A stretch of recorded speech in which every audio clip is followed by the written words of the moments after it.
Well, as you know, so we've kicked off with the outrage of this McDonald's attack in Hawera by a bunch of domestic terrorists, otherwise known as gang members. And their behaviour was bullying and nasty and not good. But there's been plenty of allegations about bullying and bad behaviour flying around in the media of late, many of them concerning our Minister of Justice, Kiri Allan, who took a little bit of time off because she broke up with her girlfriend and because, well, she had some mental health issues. And there's nothing wrong with that. That's a legitimate reason to take a bit of a break from work, I must say. But also it appears, largely through the work of journalist Andrea Vance, that many senior public servants, or a number of senior public servants, have expressed concern, though not to the level of formal complaint, about their treatment and at the hands of and the behaviour of the Minister, Kiri Allan, in regards to the discharge of her duties, including yelling at people so loudly that the person on the other end of the phone, well, the people in their office could hear the Minister yelling at them. But the left have responded, and the left kind of, I don't know, those who run interference, the left says suddenly Andrea Vance has become a right-wing puppet and there is a massive conspiracy against Kiri Allan because she's a lesbian Māori woman. That's really what's going on here. There's also been a lot of discussion about Parliament and the political atmosphere. And we can go back a few years, of course, to the Francis report on bullying at Parliament, which was far from complimentary, and, of course, resulted in Trevor Mallard, the then Speaker, bullying a man out of his job and costing the taxpayer hundreds of thousands of dollars because he himself was a bully. Well, to discuss all this and trying to figure out where the truth lies, we are joined now by a former unionist and I would say anti-bullying activist and advocate, a man who's had some success in taking bullying cases on behalf of people who feel they've been maltreated. His name is Allan Halse, and he joins us by video link now. Alan, how are you? I'm very well, thanks, Sean. Thank you very much indeed for joining us. Yeah, and it's a pleasure to be here, and it's an interesting topic. Yeah, it absolutely is, Alan. Well, look, if one, I don't know, landed from Mars and could read English and read Twitter in particular, this is all just a terrible slur against an otherwise great minister who's a member of all these minorities. First, and we do not have, and it must be stressed, we do not have a formal complaint, which means obviously we've got a whole lot of informal complaints. The first thing is how difficult is it to complain about bullying in a workplace, particularly in a public service workplace? Well, it's impossible because the minute you make an official complaint, your career's ended. There'll be retaliation and you'll be gone, which is why public servants and to be honest, workers throughout New Zealand are afraid to raise complaints because they see what happens to people that do. There is almost always retaliation. The managers, because the bullying is 70% top-down, so manager, employer on employee. So the minute they complain about somebody that has power over them, retaliation gone. Yeah. Well, have we got any examples of that? Oh, I've dealt with something like 1,200 cases, Sean. One of them at the three biggest payouts at the ERA and Employment Court. And the problem is, by the time the person has health so badly affected and they win the case, they can't get re-employed because the minute you take a legitimate grievance and win it, you're blacklisted and throughout whatever industry you're in. That's common in health, education, that are the two worst in the country for bullying. Health and education, really? Jeez, okay. Yeah. I would have thought they might have been the least bad. What about the political sphere? What about the Beehive? Does that have a particular reputation or not? Yeah, it certainly does. And before I talk about the Debbie Francis report, I think what we've got to understand and own, Sean, is the fact that New Zealand has the bullying culture, second worst in the developed world for schoolyard bullying, 1 in 4, second worst in the developed world for workplace bullying, 1 in 5. So we need to own the fact that we've got a problem. And even listening to what you were talking about prior to 7:30, that's all about bullying. It's about a culture where violence is accepted in our country and it's accepted in our workplaces. And we'd have right now 40 cases of bullying in public service organisations or government-funded organisations. And instead of addressing the issue, which is owning the problem and saying, how do we fix it, retaliation, you have to put up an official complaint. They bring in an investigator that's paid for by the employer who says there's no bullying because you can buy people who will give you the answer you want. So we've got to, I think the first thing we have to do is own the problem. We've got a problem in New Zealand, Sean, and it's worse than almost anywhere in the world. And because we don't own this culture of violence within our workplaces, our schools, our community, our mental health is deteriorating. We've got to address the issues when they start. And getting back to Kiri Allan, there needed to be a way that somebody could approach somebody to go to Kiri Allan and saying, the way you're behaving is not acceptable. So right at the beginning, but staff feel too unsafe to do that because they've seen what happens in Parliament in particular to what happens to people that raise complaints. And back there, before the Debbie Francis report in 2019, there were a number of parliamentary staff bullied out. They ended up signing non-disclosure agreements, so they couldn't talk about what was going on. But they said, and in the Debbie Francis report, she says that unacceptable conduct is too often tolerated or normalised. And that's exactly the problem. It's treated as though that's what people are I got to say, do. though, Allan, in this instance, these people have exercised some sort of agency here. They've gone to the media anonymously, and clearly, look, Andrea Vards, she might be a lot of things, but she's not a bad journalist. She's quite a good journalist.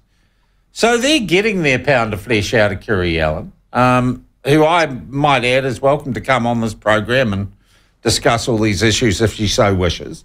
I don't want to, condemn her in her absence. But these are senior public servants. They're not the sort of people who you'd be able to get rid of with, a flick of your finger.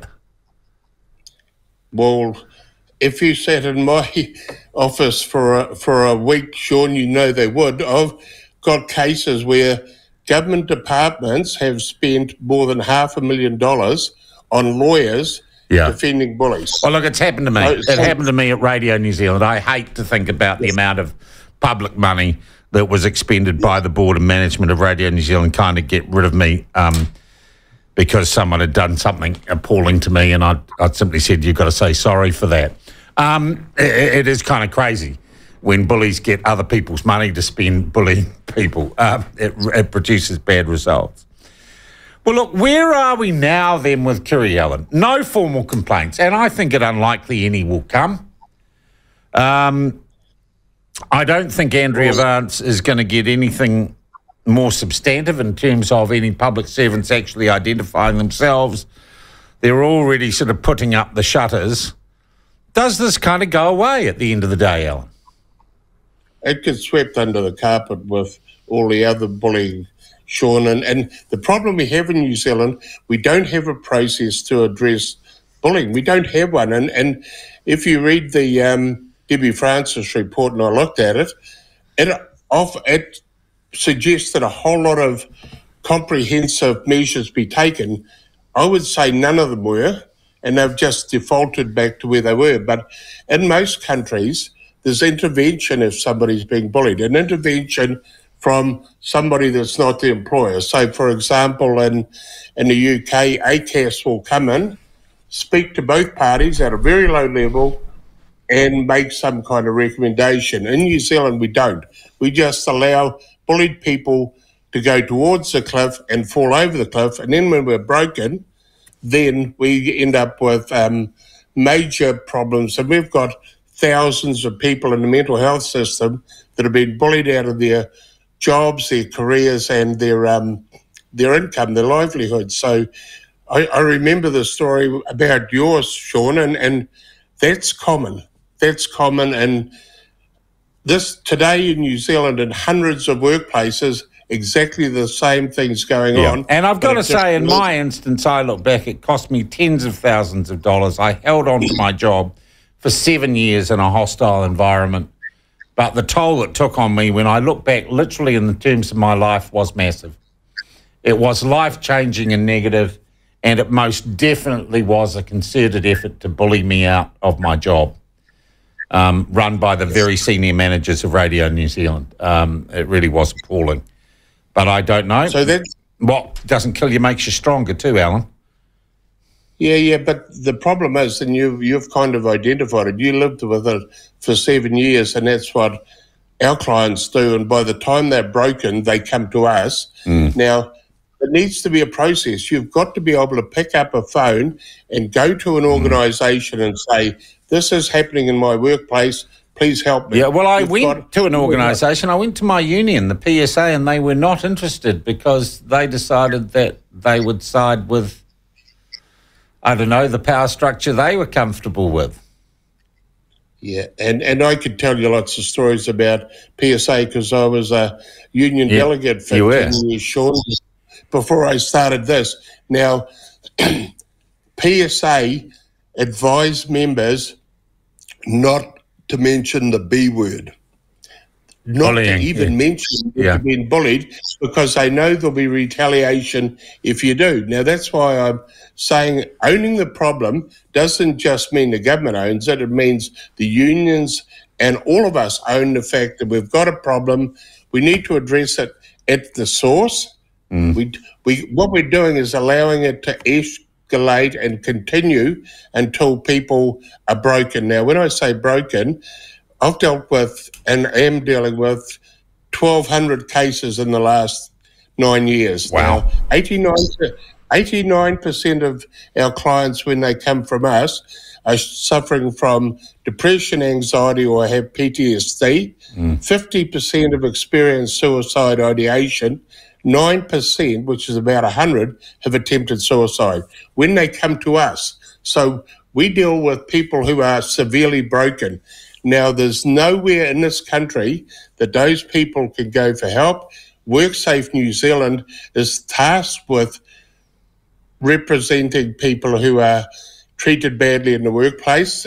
It's a health and safety issue, psychological harm. WorkSafe have never prosecuted a single case since they were conceived in 2013. So if you want to know whose fault it is, go and look at WorkSafe. They're the New Zealand's health and safety regulator, and it's their job to administer the Health and Safety Work Act. Now, the last thing that bullied people want is to be in litigation. The only process we have here is to take a personal grievance and enter the employment relations arena, which is adversarial and unsafe. And even Andrew Little acknowledged that when he talked about bullying it with a digital. He said that the current employment relations system is adversarial and unsafe, and you get bullied more in there than you do in your workplace. Look, the other problem I think we've got, Alan, is that claims of bullying, particularly from vocal and extremist identitarian groups, are very common these days. Oh, you can't say that, you're bullying me. There's a lot of crying wolf that goes on, particularly in, if you like, the culture wars, of cries of bullying, which seems to me to take away from the real bullying, which is most often in a workplace or in a professional setting. I mean, I get accused of being a bully all the time because I ask people questions they don't like, or I say things that people don't like. I'm not bullying anyone. I'm engaging in public debate. So I think bullying also is a little bit, there's a lot of crying wolf that goes on in other contexts.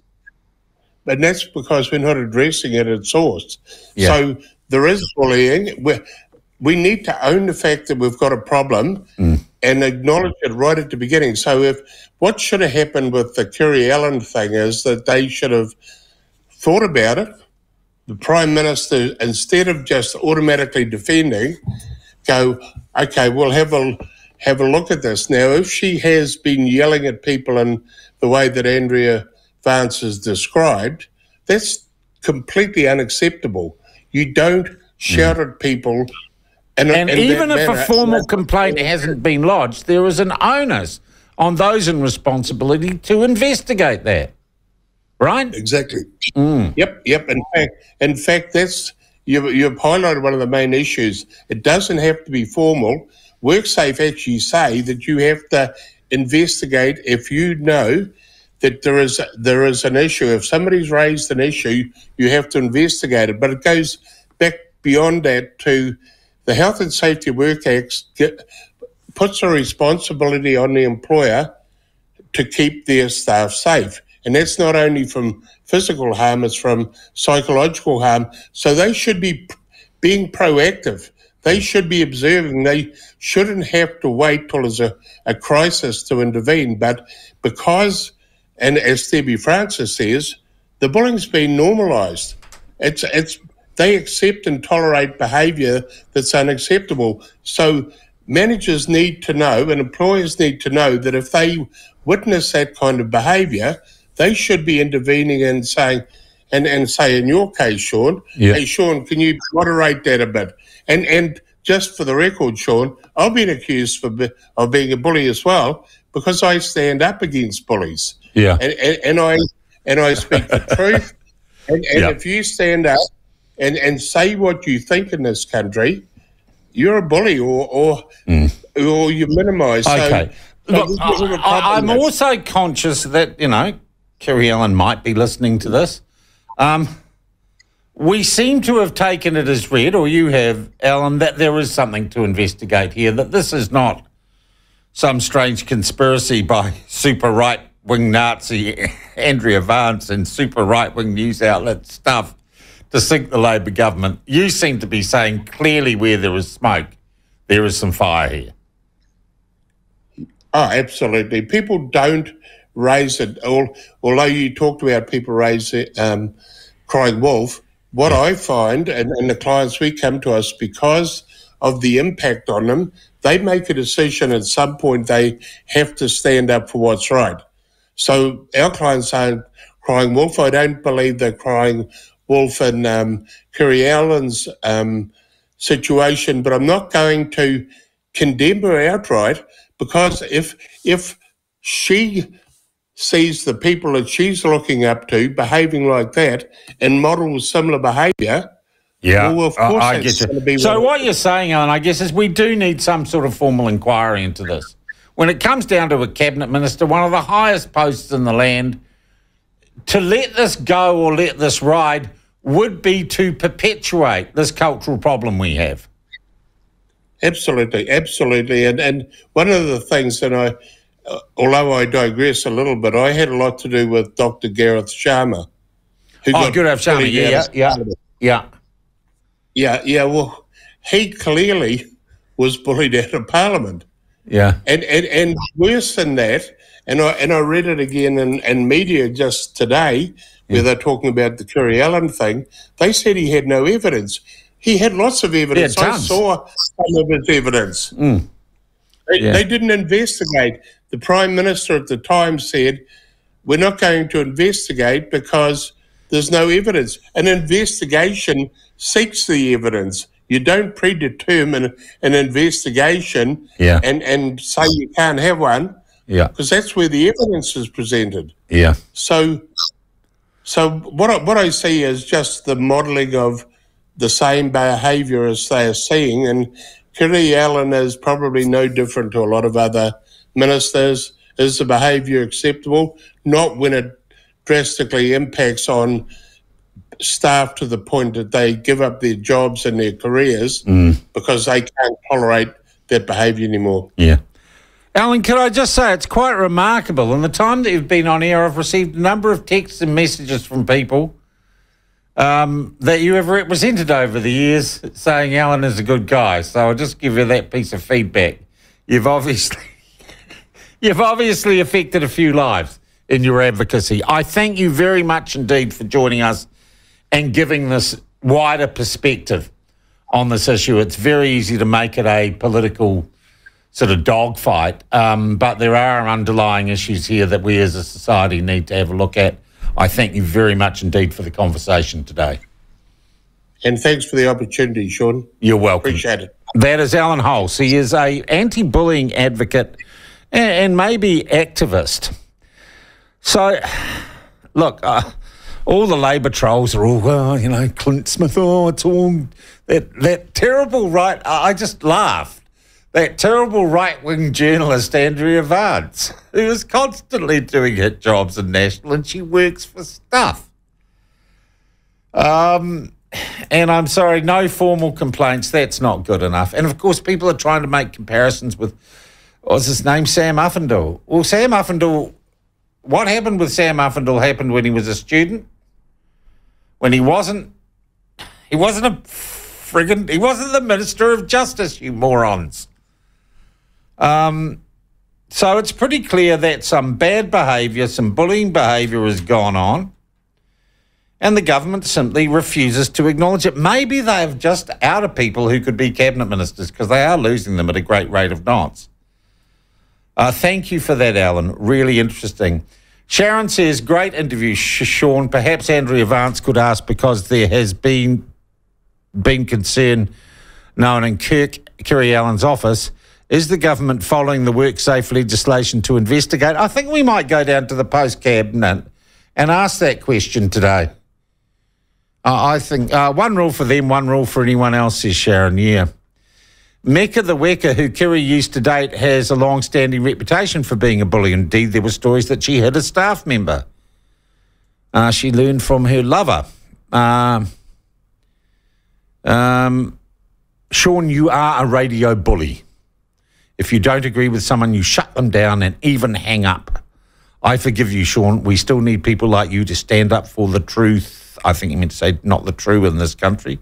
Keep it up. You're welcome, Paul. You are welcome.